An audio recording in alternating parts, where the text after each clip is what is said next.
Hello, and welcome to Lost in Time, a series where we delve into the lost railway history of the ACT and go exploring to find what has survived the test of time. Today we're taking a comprehensive look at Canberra's history with light rail, a story that goes back to before construction ever began and has only recently reached its resolution. As we've covered in a previous video, Walter and Marion Griffin were well aware of the importance of providing Canberra with a high-class railway connection. On top of this, they also recognised the value of quality public transport.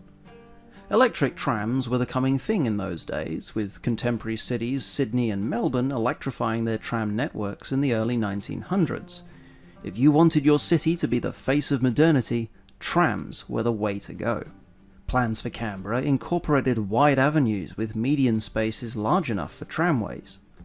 Ultimately though, in the face of wartime budget cuts and tensions between Griffin and the government, the proposed trams were rejected, and Canberra became the exclusive territory of public buses until the 21st century. From 1923 to 1927, a 3'6" narrow-gauge railway ran from Yarralumla Brickworks to Kingston Power Station, and later the Civic Centre using reused materials from the abandoned standard gauge branch. We've covered this line in another video, which you can watch here. With Canberra no longer under federal administration from 1989, the long-mooted light rail proposals were back on the agenda. A number of proposals were put forth in the ensuing years, but none gained much footing. Between 1998 and the early 2000s, there existed a group called the Federation Line, who proposed a tramway from the War Memorial to the National Museum. Powered by heritage units from tramways around the country, the route would call at a number of tourism hotspots in the CBD. This route would have taken the tram down Ainslie Avenue, forming a loop around the shopping centre, before heading down City Walk and Allinga Street to a proposed depot and museum adjacent to the Street Theatre. Then it would have wound towards the lake, using Edinburgh Avenue to cross Parks Way, passing through a loop beside the lake, ultimately reaching the terminus at the entrance to the museum. This proposal gained a lot of traction in its formative years, with the ACT government expressing their support. In 2001, the group brought 2 trams to the ACT to publicise their efforts.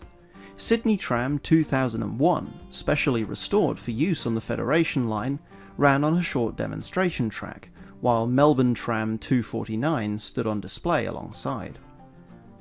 Over the following years, however, the group failed to secure funding and support began to dwindle. Eventually, the Federation Line project was abandoned. Their trams now reside at the Sydney Tramway Museum in Loftus. It wouldn't be until 2019 that working light rail would make its entrance in the ACT, with the opening of the light rail between Civic and Gungahlin. A tram to Gungahlin was proposed before the suburb had ever even been constructed, rather sweetly spurred on by a letter to the Canberra Times by a local 8-year-old. Though mired in controversy about its cost and viability, the light rail has so far proven popular with commuters, and plans are afoot for the next stage of development to the Parliamentary Circle and Woden. Long-term goals could see the light rail interchange with the heavy rail at Kingston, closely mirroring the interchange with the Brickworks tramway 100 years earlier. Since the inception of the city, it seems Canberra's light rail efforts could never quite catch a break, but these days, their fortunes might finally be changing.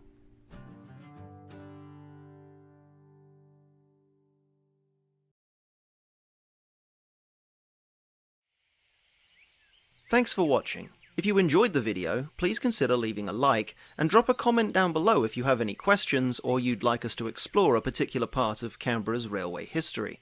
Don't forget to subscribe and hit the bell icon to be notified when we upload next. Like us on Facebook and visit our website, links are in the description.